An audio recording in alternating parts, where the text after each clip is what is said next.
이번에 여러분도 아시듯이 제가 한국을 다녀왔지 않습니까? 한국을 방문하는 동안 주로 서울에 있는 저희 처가에 머물렀습니다. 제가 올해로 결혼한 지 22년째인데요. 예나 지금이나 변함없는 그 장모님의 어떤 모습이 이번에 제 마음에 이렇게 클로즈업이 됐습니다. 그 뭐냐면 언제나 새벽 기도에 다녀오시면 이른 아침인데 그때부터 아침상을 차리시는 거예요.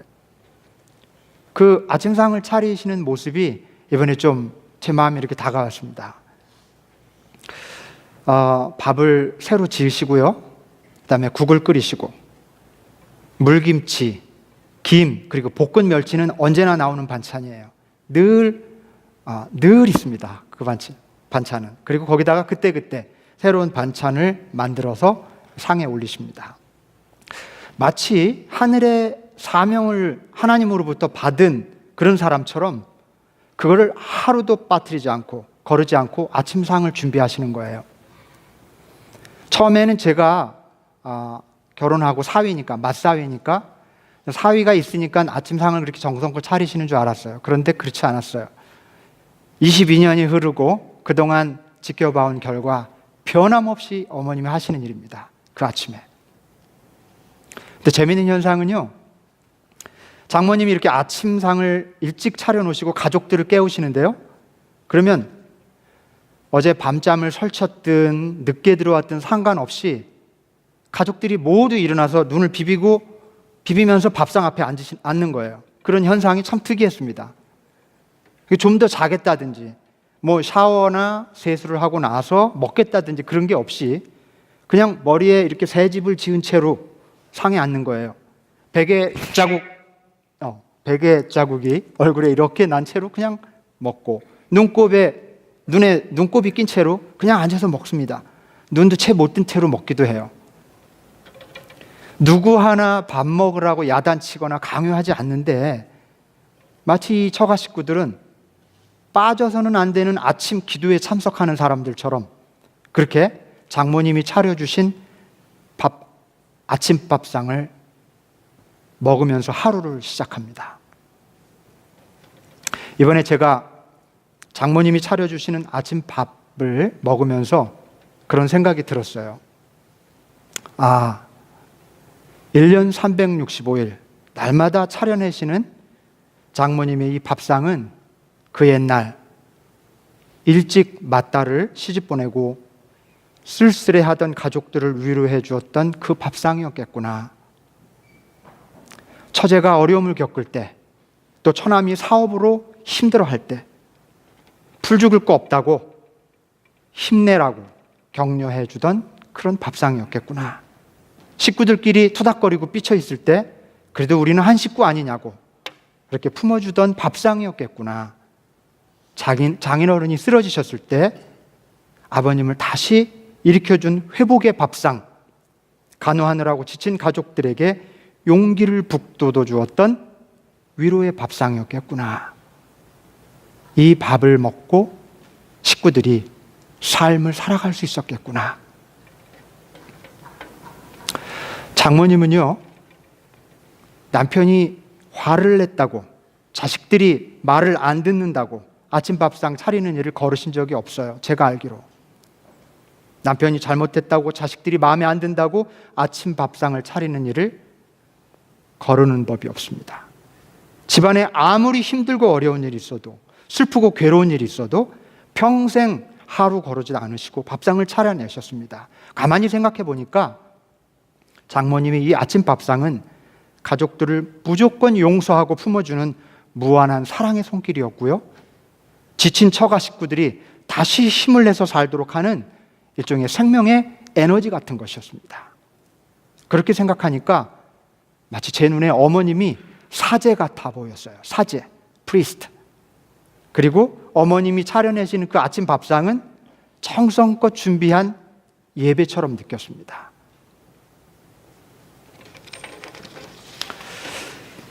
여러분, 하나님은 어떤 분일까요? 여러 가지로 말할 수 있을 겁니다. 하지만 저는 오늘 이렇게 설명하고 싶어요. 하루도 거르지 않고 우리에게 밥상을 차려주시는 분. 하나님이 누구시라고요? 하루도 거르지 않고 비가 오나 눈이 오나 우리가 마음에 드나 안 드나 우리가 죄를 지으나 안 지으나 하루도 거르지 않고 밥상을 차려내시는 분. 이렇게 하루도 거르지 않고 차려주시는 하나님의 밥상을 은혜라고 우리는 부릅니다. 우리는 정말 은혜를 먹고 살아가는 존재들입니다. 우리가 그분의 은혜를 알아채든 못 알아채든 우리가 뭔가를 잘못했든 안 했든 하나님은 그 은혜를 거두신 적이 없으십니다. 어떤 상황에서도 하나님은 우리를 위해 밥상 차리시는 일을 멈추지 않으시는 분이라는 거죠. 구약 성경은 은혜를 모르는 이스라엘 백성들에게 하루도 거르지 않고 밥상 차려주시는 하나님에 대한 이야기라고 말할 수 있습니다. 에덴을 무너뜨린 아담과 하와에게 하나님은 벌거벗은 몸으로 부끄럽게 살지 않도록 살며시 가죽옷을 해 입히시는 분이죠. 용서받기 어려운 죄를 지은 가인이었지만 하나님은 남몰래 가인의 몸에 표를 찍어주셔서 세상으로부터 혹시 해를 당하지 않도록 그렇게 지켜주시는 분입니다. 이집트의 종살이로부터 이스라엘 백성을 구원해내시고 홍해가 가로막혀서 나갈 수 없을 때 홍해를 건너게 하셨고 또 먹을 것이 없을 때 만나와 메추라기로 목이 타들어가는 갈증으로 고통스러워할 때 바위를 쳐서 물을 내셨습니다.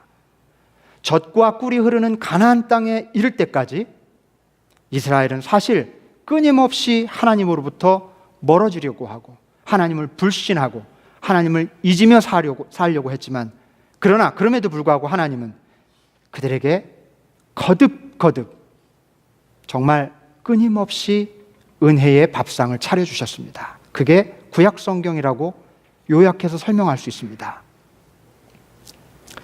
여러분, 성경에서 말하는 죄인은 우리가 조금 오해하지 말아야 될 것은 무슨 흉악한 범죄자나 어떤 그 법을 위반한 범법자라는 그런 개념의 그런 의미가 아닙니다. 그런 의미기보다 성경에 말하는 죄인은 죄인에 대한 가장 비슷한 그 이미지를 가진 것이 뭐냐면 불효자예요. 불효자. 범법자, 흉악한 죄인이 아니라 여기 성경의 죄인은 불효자를 의미합니다. 거의 그렇습니다. 여러분, 불효자가 어떤 사람이죠? 자기가 부모님으로부터 왔음을 잊어버리는 사람, 잊고 사는 사람, 부모님의 은혜와 사랑을 알지 못하는 사람, 부모님이 차려주신 밥상에 앉아서 당연하다는 듯이 밥만 먹고 일어서는 사람, 그 밥상에 담긴 눈물 어린 사랑과 은혜를 모르는 사람, 부모의 마음을 전혀 헤아릴 줄 모르고 자기밖에 모르는 사람, 우리 그런 사람을 불효자라고 부르죠. 성경이 죄인을 어떤 사람을 죄인이라고 하는 줄 아십니까? 자기가 하나님으로부터 왔음을 모르는 사람, 하나님의 은혜와 사랑을 전혀 눈치채지 못하는 사람, 하나님이 날마다 차려주시는 밥상을, 은혜의 밥상을 그저 아무 생각 없이 받기만 하고 자기가 잘해서 받는 양 그렇게 생각하는 사람, 그 밥상에 담긴 깊은 하나님의 은혜와 사랑, 그 정성, 눈물 어린 은혜를 조금도 눈치채지 못하는 사람, 하나님의 마음을 헤아릴 줄 모르는 사람, 그런 사람을 성경은 죄인이라고 부릅니다. 어떻습니까? 우리가 생각하는 불효자와 성경이 말하는 죄인, 이미지가 거의 비슷하죠? 어떤 사람은 왜 교회만 가면 우리를 죄인이라고 하는지 모르겠다고 그렇게 따지시는 분들이 계신데 그거는 범법자라는 뜻이 아닙니다. 자기가 온 곳을 잊어버린 사람들, 하나님으로부터 디스커넥트 되어서 살아가는 사람들, 그들을 죄인이라고 부릅니다. 이 세상에 부모님 앞에 불효자들도 참 많지만 아마도 하나님 앞에 죄인들은 훨씬 더 많은 것 같습니다. 그만큼 우리는 하나님이라는 존재를 잊고 살 때가 많고요, 그분의 은혜를 눈치채지 못하고 살아갑니다.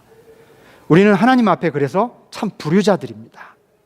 그럼에도 하나님은 불효 막심한 우리들에게 오늘도 밥상을 차려주시는 분입니다. 여러분, 하나님이 왜 이토록 끊임없이 밥상을 차려주실까요?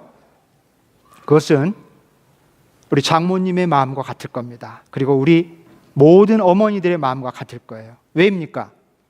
사랑하기 때문에. 내 아들, 딸이니까. 사랑 때문입니다. 오늘은 우리 강호 전사님이 여러 차례 설명드렸지만 성령 강림절이면서 또 교회 창립주일이에요. 오순절 마가 다락방에 모인 120명의 사람들에게 성령이 임했던 그 사건으로부터 시작되었죠. 그것을 기념하는 절기가 바로 성령 강림절기입니다. 마침 4년 전에 요때 성령 강림절에 우리 교회가 시작됐어요. 저는 참 기가 막힌 타이밍, 절묘한 타이밍이라고 생각을 하고요. 그래서 참 소중하게 그렇게 생각합니다. 우리 교회가 2000년 전에 교회가 시작되었던 그 사건, 그 절기를 기념하는 날에 우리가 시작되었다고 하는 거, 참 생각해 볼 그런 부분이 있죠. 그래서 이 성령 강림절에 창립 4주년 예배를 우리가 이렇게 드리고 있는데, 이때 우리가 우리 스스로에게 던져야 할 질문이 있습니다. 교회란 무엇인가? 교회란 무엇인가? 여러분, 교회는 어떤 곳입니까? 역시 하나님은 누구신가? 라고 하는 질문에 대답할 여러 대답들이 있었지만, 하나님을 우리를 위해 끊임없이 밥상을 차려주시는 분이라고 규정했듯이 교회에 대한 신학적인 여러 정의가 있을 수 있겠지만, 오늘 저는 이렇게 말씀드리고 싶습니다. 교회는 하나님의 에이전트로서 하나님이 이 세상에서 하시려는 일을 대신하는 그런 곳이다. 하나님이 이 세상에서 뭘 하기를 원하십니까? 이 세상의 모든 사람들에게 밥상을 차려주시길 원하십니다. 왜? 이 세상은 하나님의 몸이고 또 인류는 하나님의 아들, 딸들이니까요. 사랑하시니까요.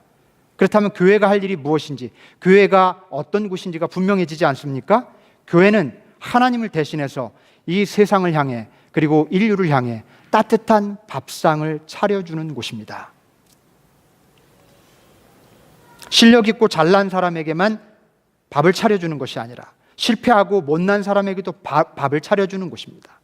믿음 좋은 사람, 특별한 사람에게만 차려주는 밥상이 아니라 누구나 와서 밥을 먹고 힘을 얻어서 다시 새 삶을 시작할 수 있는 무한한 사랑과 은혜의 밥상을 제공하는 공동체가 교회입니다. 그렇게 교회는 어머님의 밥상, 하나님의 밥상 같은 공동체가 되어야 합니다. 오늘 본문은요, 저와 여러분이 함께 교독해 읽었던 본문은 오순절에 모여있던 사람들에게 성령이 임한 이후에 최초의 교회에서 일어났던 아주 진기한 현상을 묘사하고 있습니다. 어떤 거죠? 사람들이 모든 것을 공동으로 소유하고 재산과 소유물을 서로 필요한 대로 나눠 가졌습니다. 그리고 한 마음으로 모여서 빵을 떼고 순전한 마음으로 기쁘게 음식을 먹으며 하나님을 찬양했습니다. 그랬더니 모든 사람에게서 호감을 샀다는 것이죠. 결국 교회가 시작되었을 때 세 가지 아주 진기하고 특이한 현상이 일어났던 것인데요. 첫째는 자기 삶과 소유를 이웃과 나누었다는 겁니다. 공동으로 갖고 공동으로 나누어 가졌다는 말을 굉장히 거창하게 생각하실 필요 없고요. 내 삶을 나누는 거고요. 내가 가진 것들을 할 수 있는 대로 나누며 사는 삶을 뜻하는 거죠. 그 다음에 두 번째는 뭐냐면 서로 빵을 떼며 기쁘게 음식을 먹고 하나님을 찬양했다는 현상입니다. 그 다음 세 번째는 사람들에게서 호감을 샀다는 거예요. 이 중에 제가 주목해 보는 것이 두 번째 현상입니다. 자, 모든 것을 공동으로 소유하고 필요를 따라 나누어 가진 일은 사실 굉장한 일이에요. 쉽지 않은 일이죠. 아무리 우리가 은혜를 받아도 그렇게 하기 쉽지 않습니다. 아무튼 놀라운 현상입니다. 그 다음에 또 세 번째 현상, 모든 사람에게서 호감을 샀다. 이게 쉬운 일입니까? 이것도 굉장히 진기한 현상이에요. 자, 그러나 두 번째 현상은 뭡니까? 빵을 떼고 기쁘게 음식을 먹었다? 이게 무슨 대단한 일입니까? 이게 과연 성령이 최초로 임했던 교회에서 일어난 현상이라고 자랑할 만한 일이냐는 거죠. 빵을 떼고 기쁘게 음식을 먹었다. 그러나 이 행위에는 대단히 중요한 의미가 내포되어 있습니다. 한 상에 둘러앉아서 음식을 먹는다는 것은 그 밥상을 내신 분의 사랑, 은혜를 나눠 먹는 거예요. 우리가 의식하든 못하든. 그래서 한 상에 둘러 앉아서 함께 먹는다는 거 참 귀한 일이에요. 동시에 한 빵을 나누어 먹음으로 그들은 서로 하나에 속한 형제자매가 되고 한 가족이 되는 겁니다. 그렇잖아요. 빵이든 음식이든 음식을 나누어 먹지 않습니까? 하나였던 것을 나누어 먹는 거예요. 그들이 하나예요. 하나에서 유래된 겁니다. 그래서 한 빵을 나누어 먹고 함께 음식을 기쁘게 먹었다는 것은 단지 식사하는 장면을 묘사한 게 아닙니다. 바로 이 의미가 있어요. 이 일이 일어나고 나서 얼마 지나지 않아서 최초의 기독교인들은 야, 한 밥상에 앉아서 빵을 먹고 같이 식사하는 게 굉장히 중요하구나. 그러면서 예수님께서 마지막 날 제자들과 헤어지기 직전에 나누었던 밥상이 생각났어요. 너희들 이거 꼭 기억해야 된다 하면서 빵을 떼어주시던 일, 포도주를 나눠주시던 일. 그래서 이 의미를 좀 더 의식화시켜서 실천하게 된 것이 바로 성찬식입니다. 성만찬. 우리가 곧 이제 하게 될 성찬식이죠. 이것이 나중에 예배의 핵심이 됩니다. 빵을 나누는 거예요. 예수님을 기억하며 빵을 나누고 포도주를 나누는 게 예배였습니다. 그래서 한 밥상에 둘러앉아 빵을 떼고 기쁘게 음식을 먹는 것은 교회에서 가장 중요한 일이에요. 여러분, 우리가 주일날 주일 예배를 드리고 예배가 끝나고 나가서 밥을 먹죠. 사실은 예배의 연장입니다. 한 상에 둘러앉아서 함께 밥을 먹고 무슨 이야기를 나누든 하나님이 주신 그 귀한 사랑과 은혜를 나누어 먹는 그런 의미가 그 속에 담겨 있습니다. 그러니까 친교도 빠지지 마세요. 친교도 의미 있게 먹고 나눌 수 있으면 참 좋겠습니다. 여러분, 이것은 단지 자기들끼리, 우리들끼리 먹고 마시는 모임을 갖는 게 아니라 하나님께서 차려주신 은혜의 밥상을 기억하고 서로 음식을 베푸며 밥상을 차려주는 일입니다. 그뿐 아니라 고아와 과부들, 가난하고 도움이 필요한 사람들을 위해서 밥상을 차려주는 사람들의 모임으로 교회가 진행되죠. 우선 모인 사람들끼리, 예수의 제자들끼리 밥상을 나눠 먹다가 그 사회에, 팔레스타인 2000년 전 그 땅에 가장 가난한 사람들이 누구인지 지켜봤습니다. 버려진 아이들과 여성들이었어요. 그래서 초대교회는 이 일을 사명처럼 여기면서 자기들이 먹던 밥상을 더 넓혀서 다른 사람들에게도 베풀기 시작했습니다. 그게 초대교회가 마이너리티, 아주 마이너한 종파운동에서 종교사회학적으로 연구하는 학자들에 따르면 그들의 이 밥상 나눔의 사건이 기독교를 어마어마한 그 동력을 가지고 확장시키게 하는 힘이 되었다. 그렇게 얘기하죠. 그랬더니 모든 사람에게서 호감을 샀더라. 그렇게 성경은 전하고 있는 것입니다. 여러분, 저는 우리 교회가 서로 한 밥상에 둘러앉아서 빵을 떼고 기쁘게 음식을 먹으며 하나님을 찬양하는 교회가 되었으면 좋겠습니다. 되게 이렇게 하면 아멘 이런 소리가 이렇게 들리기도 하거든요. 근데 우리 교인들 너무 저음자나서, 그리고 제가 그런 것들을 강요하지 않다 보니 이제 그런 게 없는데, 제가 그래서 이 구절을 할 수 없이 한번 다시 읽을 테니까 여러분 준비하셨다가 아멘 한번 힘차게 한번 해봅시다.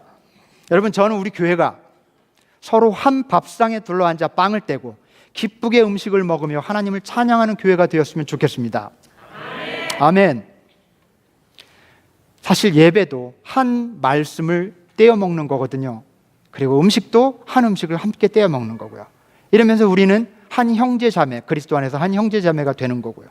그러면 반드시 우리 사회에, 우리 주변에 소외되고 가난하고 도움이 필요한 사람들에게 밥상을 또 나눌 수밖에 없어요. 우리끼리 나누는 밥상, 그건 교회가 아닙니다.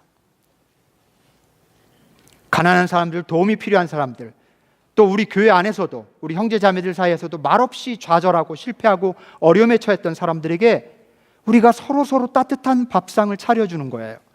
그런 교회, 이 세상에 따뜻한 하나님의 은혜를 끊임없이 나누어주는 그런 교회, 참 그런 교회가 됐으면 좋겠습니다.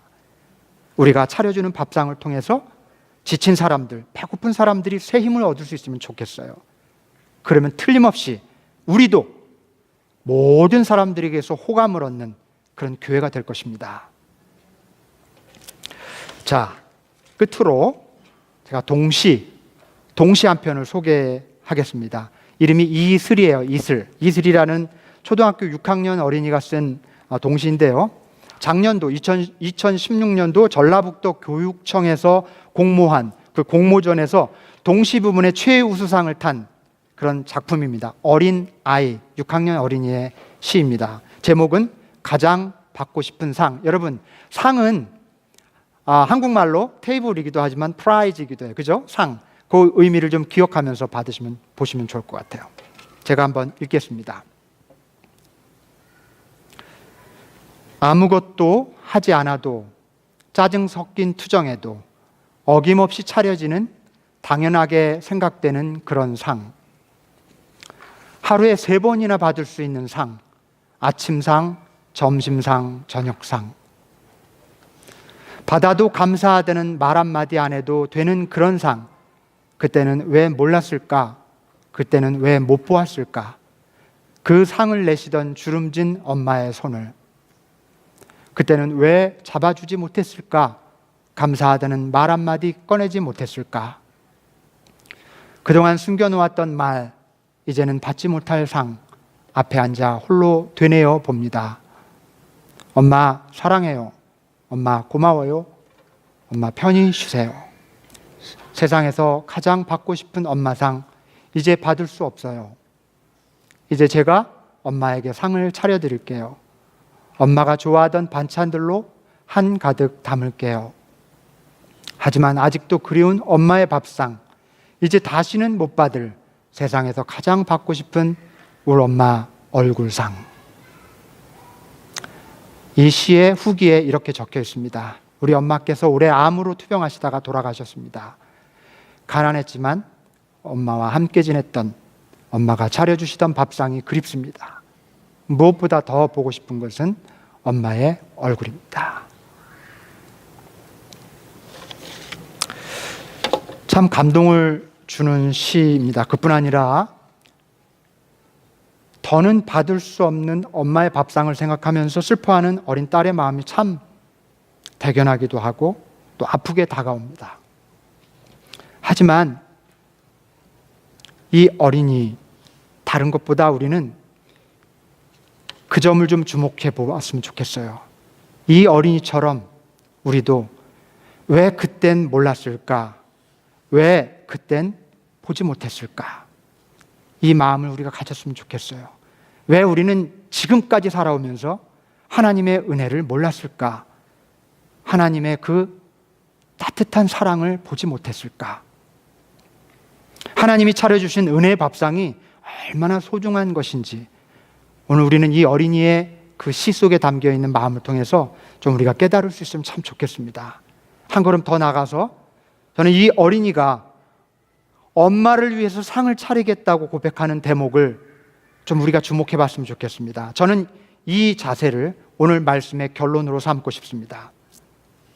엄마를 위해 상을 차린다. 이것을 우리말로 바꾸면 뭘까요? 하나님을 위해서 상을 차리는 거죠. 자, 그게 뭘까요? 하나님을 위해서 상을 차린다. 정말 우리가 하나님께 상을 차리는 게 형식적으로는 예배일지도 몰라요.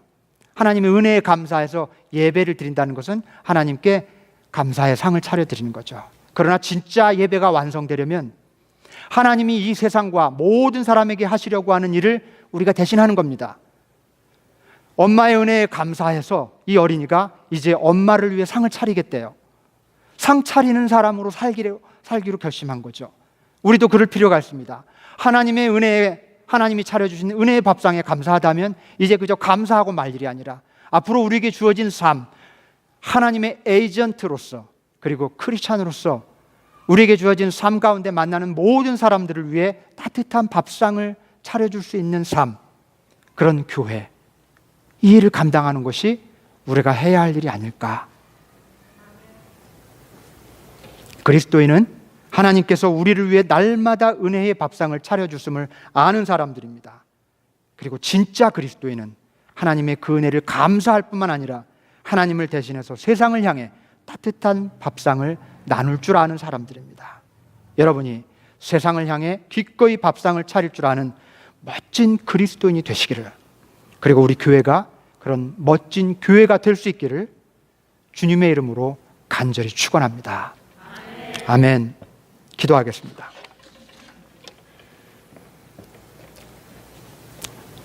감사하신 하나님, 우리는 왜 몰랐을까요? 왜 보지 못했을까요? 우리가 끊임없이 돌아서고 하나님을 잊고 살 때도 날마다 은혜의 상을 차려주셨던 하나님의 그 손길을 왜 우리는 눈치채지 못했을까요? 주님, 이제 잊지 않고 살기를 원합니다. 주님의 은혜 안에 살기를 원합니다. 그러나 거기 그치지 않고 내 삶을 통해서, 우리 교회를 통해서 하나님의 그 거룩한 은혜를 세상과 나누는 삶, 그런 교회가 되기를 원합니다. 그래서 모든 사람에게 호감을 얻는 귀한 교회가 될 수 있도록 하나님, 저희들을 인도하여 주시옵소서. 하나님, 이제 4주년을 지나 5주년을 향해 나아갑니다. 이 세월이 무슨 의미겠습니까?